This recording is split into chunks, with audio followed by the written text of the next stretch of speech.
Entry 1. If someone finds this, I hope this account sheds some light on what happened to me. As of now, things look grim, and I'm trying to cling to some form of hope. But I'm mostly doing it for Mel, my girlfriend.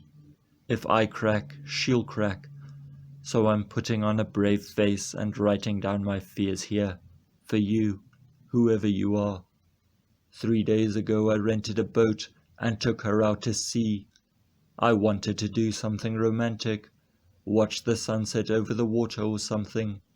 We've been together for a couple of years now, and the idea of a ring grows more appealing by the day. The captain of the small 36-foot vessel is named Henry. Last I checked, he's still alive. The weather was bad when we left, but it was the last day of our vacation, and I wanted to make it special for Mel. We should have turned back long before the night took us, but I kept feeding Henry money.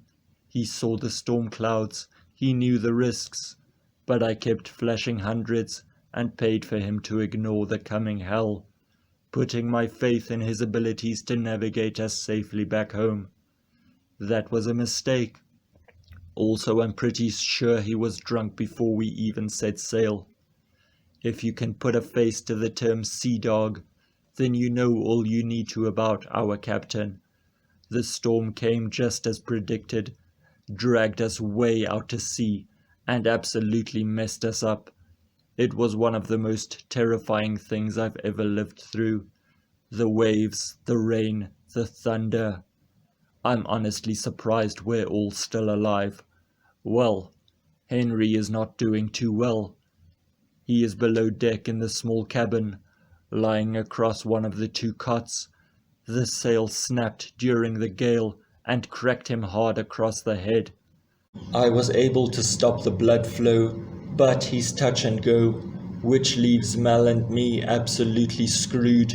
Even if I knew how to operate a boat, I couldn't, because we have no sail. The small engine was lost in the storm, snapped free when the mast came crashing down. I tried the radio, but I can't seem to raise anyone. I don't even know if I'm doing it right. I used up all the flares as well.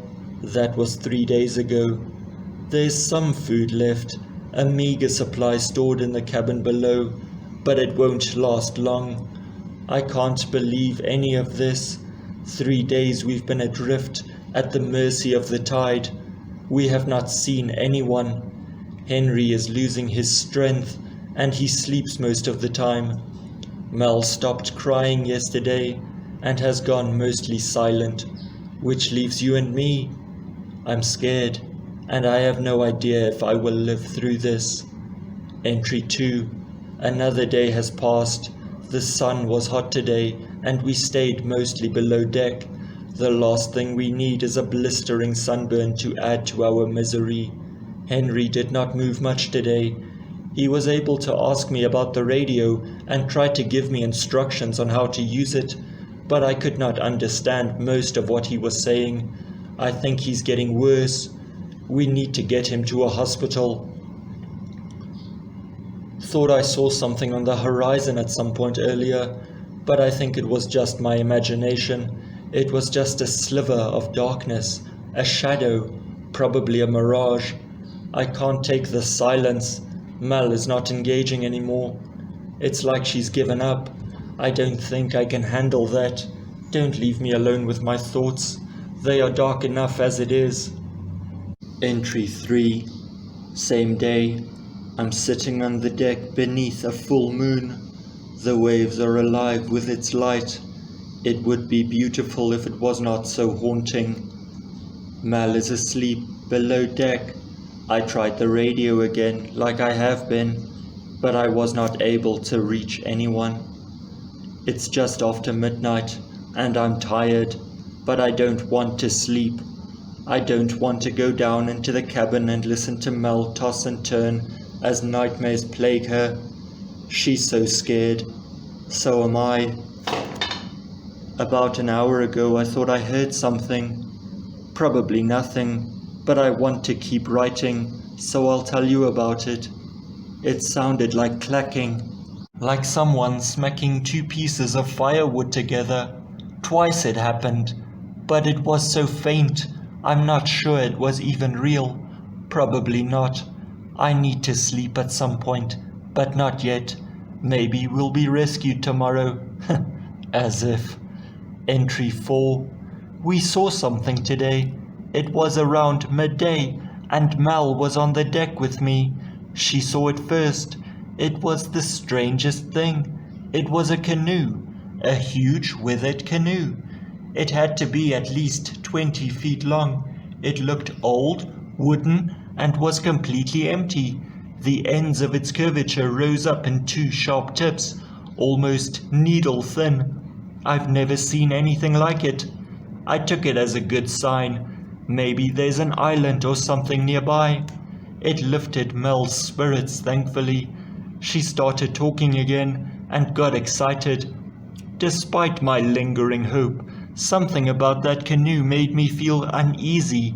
It just drifted by about 50 yards from our boat and then out of sight. I wish it had come closer. I could have sworn there was something written on the side. Entry 5. Henry was able to get in some food today. He seemed a little better after that and asked what day it was and how long we had been out there. He instructed me on how to send an SOS on the radio, which I did. I have not heard back, but I'll keep trying. I told him about the canoe. I did not expect the reaction he gave me. His face went white. He grabbed me by the shirt and pulled me close. He whispered something urgently in my ear with all the strength he could muster. "Stay away from them." Entry 6. Night again. Mel is asleep on my shoulder.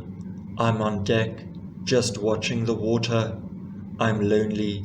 I'm scared. And I just can't help but think that we're never going to be rescued. Hold on. Saw something just now. Two canoes just drifted past our boat. They were identical. They looked like the one I saw yesterday. What on earth are they? Where did they come from? They were closer this time, about 20 yards away. And this time, I was able to see them clearly beneath the light of the full moon. There was something scrawled along the side in big dark letters. Our hands are tied to the ocean floor. What the hell does that mean? They drifted into one another and collided briefly. It made the same noise I heard the other day. Entry 7. Horrible day today. Henry stopped breathing for a couple of seconds, but Mel was able to revive him. He's asleep now, but she's in a state. I spent most of the day trying to comfort her. It seemed kind of pointless. I can't lie about the danger we're in. I'm waiting for her to go to sleep so I can go up on deck again and watch the stars. It's the only peace I can seem to find lately. Night. Just me and the night sky. The stars are brilliant now. I feel like crying. There's not much food left. We're really pushing it. We might have another 3 days before we run out, and that's if we're careful. Something just happened. I almost dropped my notebook in the water. It scared me so bad. It was that clacking sound again, like those canoes bumping into one another, but it was loud, like there were hundreds of them. I can't stop thinking about what was written along the sides of those things. It's late now. I ended up falling asleep on the deck, but I'm up again. Still night. I can't believe what I'm staring at right now. There are hundreds of canoes out there, beneath the moon. They're close to our boat, clustered together in a tight circle. They're just floating there, bumping into one another and making that terrible sound. I feel it pressing into my skull.